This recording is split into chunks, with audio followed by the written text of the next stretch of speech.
मैं सलाम करता हूं दीपक कुमार को कि उसने उस 70 साल के बूढ़े वकील अहमद की हिम्मत और उनके साथ खड़ा हो गया। यही भारत है। अगर इस तरह के दीपक कुमार के नाम के हमारे हिंदू नौजवान आगे आ जाएंगे तो इस मुल्क से बीजेपी आरएसएस की हुकूमत खत्म हो जाएगी। ये बांकड़े पहलवान जिनके चड्डों में से मोंढे पलट गए बजरंग दल के ये बच्चे ग्रुप में आकर गालियां दे रहे उसको पुलिस के सामने।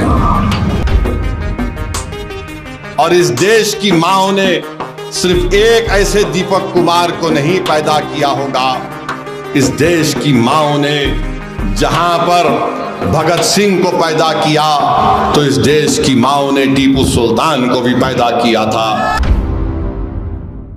और हमारे मुल्क में जो कुछ भी हो रहा है वो आपके सामने।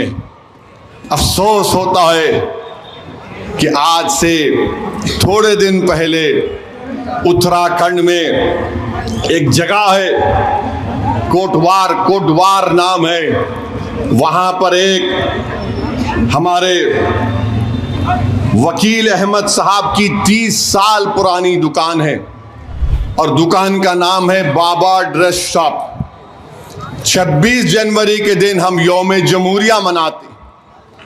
पूरे देश में रिपब्लिक डे या यौम जमहूरिया के तौर पर मनाया जाता है कि हमने उस दिन भारत के आईन को अपनाया था जिसको बाबा साहिब अम्बेडकर ने बनाया था। तो उस दिन उत्तराखंड के कोटवार में वकील अहमद की दुकान पर बजरंग दल के लोग चले गए और जाकर उनको गाली गलौज और डरा रहे थे, धमका रहे थे कि तुम कैसे बाबा ड्रेस शॉप का नाम लिखते हो, तुम बाबा निकालो।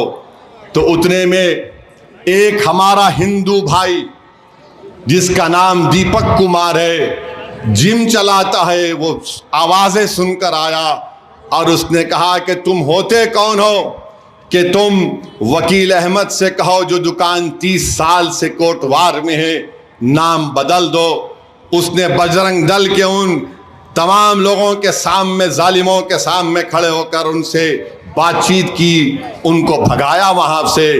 तो बाद में देहरादून से और दूसरे मुकाम से पूरे बजरंग दल के लोग गाड़ियों में आते हैं और उस दीपक कुमार से जब पूछा गया तुम्हारा नाम क्या है तो उसने कहा मेरा नाम मोहम्मद दीपक है। लोगों ने बोला तू मोहम्मद दीपक क्यों बोला? तो उसने कहा भारत में सब बराबर हैं, जो संविधान भारत का बराबर है।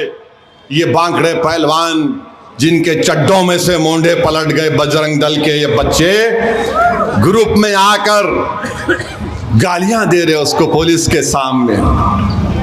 गालियां दे रहे कि तू अपना, तेरा नाम मोहम्मद दीपक बोलता है। पुलिस, हजरत पुलिस बैठ के तमाशा देख रही है। उत्तराखंड में बीजेपी की सरकार है और फिर वो लोग नेशनल हाईवे को रोक देती है घंटे के लिए।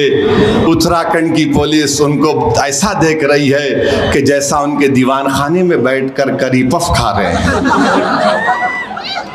नेशनल हाईवे पर बैठ गए और गालियां दे रहे उस दीपक कुमार को। आप बताइए क्या ये रूल ऑफ लॉ है? क्या ऐसे कानून की इज्जत बाकी रहेगी क्या? मेरे अजीज दोस्तों और बुजुर्गों, मैं सलाम करता हूं दीपक कुमार को कि उसने उस 70 साल के बूढ़े वकील अहमद की हिम्मत और उनके साथ खड़ा हो गया। यही भारत है। अगर इस तरह के दीपक कुमार के नाम के हमारे हिंदू नौजवान आगे आ जाएंगे तो इस मुल्क से बीजेपी आरएसएस की हुकूमत खत्म हो जाएगी। हम उम्मीद करते हैं कि इंशाअल्लाह ताला, मुझे पूरा यकीन है कि आज भी इस देश में और इस देश की माओ ने सिर्फ एक ऐसे दीपक कुमार को नहीं पैदा किया होगा, इस देश की माओ ने जहां पर भगत सिंह को पैदा किया तो इस देश की माओ ने टीपू सुल्तान को भी पैदा किया था। तो मेरे अजीज दोस्तों और बुजुर्गों, ये पैगाम मैं आपको देकर जा रहा हूं कि मजलिस इत्तेहादुल मुस्लिमीन कभी किसी मजहब के खिलाफ थी, ना कभी रहेगी इंशाअल्लाह ताला।